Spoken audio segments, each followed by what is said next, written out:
prideful, rash, determined, triumphant. These are just some of the words that can describe House Baratheon.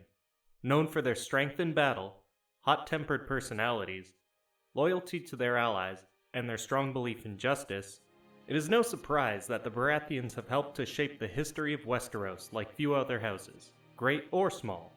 Throughout the years, the most prominent and renowned rulers of Storm's End have proven to be true to their house words. Ours is the fury. But perhaps none so much as Lyonel Baratheon, the Laughing Storm.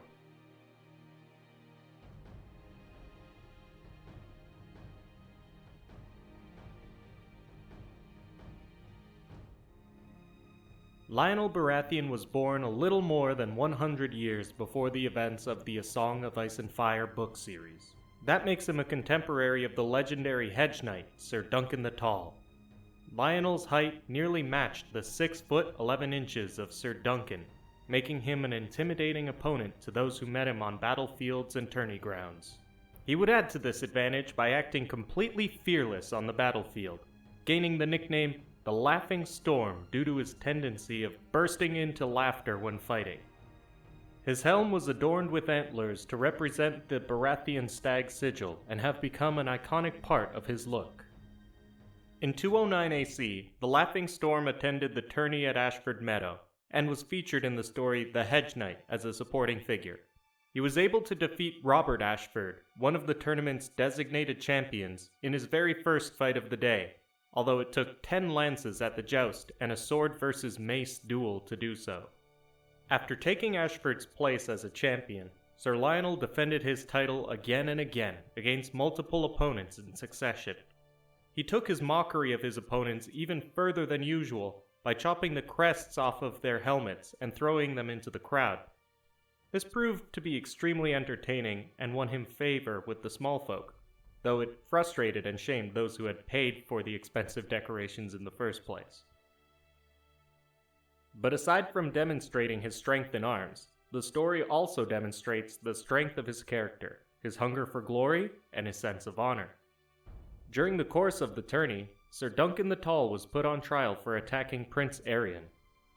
Claiming his cause was just, as he was defending the puppeteer Tansel Too Tall, Duncan tried to call a trial by combat, but Prince Aerion countered by requesting a trial of 7, believing that there wouldn't be 6 other knights willing to put their lives on the line for a Hedge Knight against the will of the royal family. Thankfully, several true knights took up Duncan's defense, including Sir Lyonel Baratheon, who was asked by Duncan's squire Egg, who was secretly Aegon Targaryen, to aid them. The Laughing Storm not only fought on the side of Sir Duncan the Tall in the trial of 7, he also knighted Raymond Fossaway to help ensure the Hedge Knight would have a chance of completing his party of 7.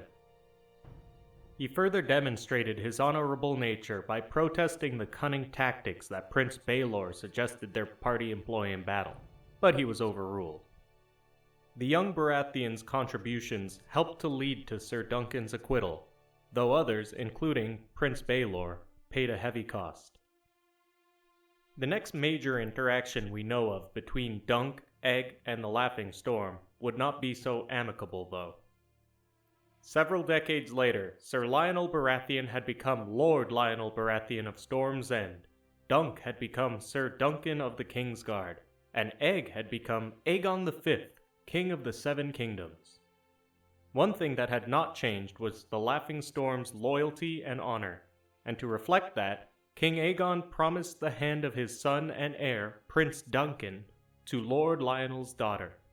Unfortunately for both fathers and the realm, Prince Duncan had other plans, and married a common-born girl called Jenny of Oldstones.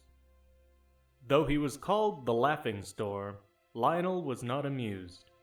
Proving his house words, "Ours is the fury," the Lord of Storm's End declared himself Storm King and began a civil war.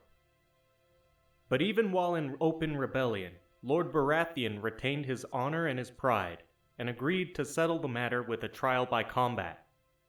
This time, the Laughing Storm would face off against Sir Duncan, and it would be one-on-one.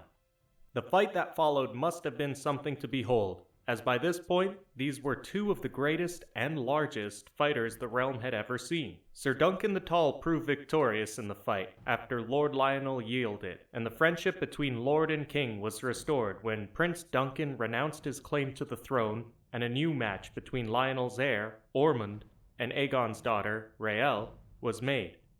Unbeknownst to anyone involved in the arrangement, this match would prove to be the end of Targaryen hegemony in just 2 generations. Ormond Baratheon and Raelle Targaryen, as it turns out, would become the grandparents of another rebellious Baratheon, Robert, who would become known as King Robert Baratheon, the Usurper.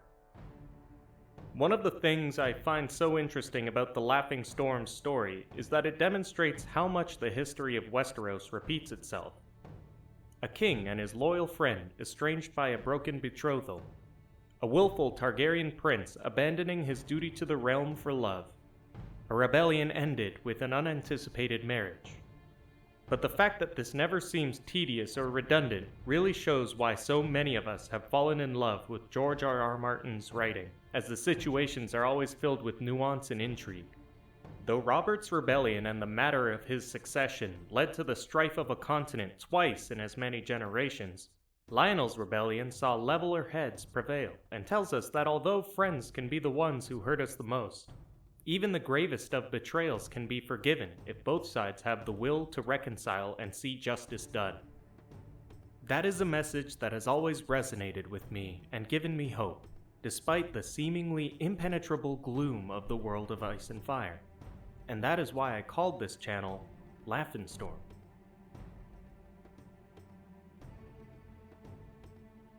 Thank you so much for watching. If you enjoyed the video, please give me a like. If you learned something new or want to correct me on something, please leave me a comment below. Either way, please subscribe, click the notification bell, and check out my fantasy videos, including the one listed here now. This has been the Laughing Storm, and I hope to see you again soon.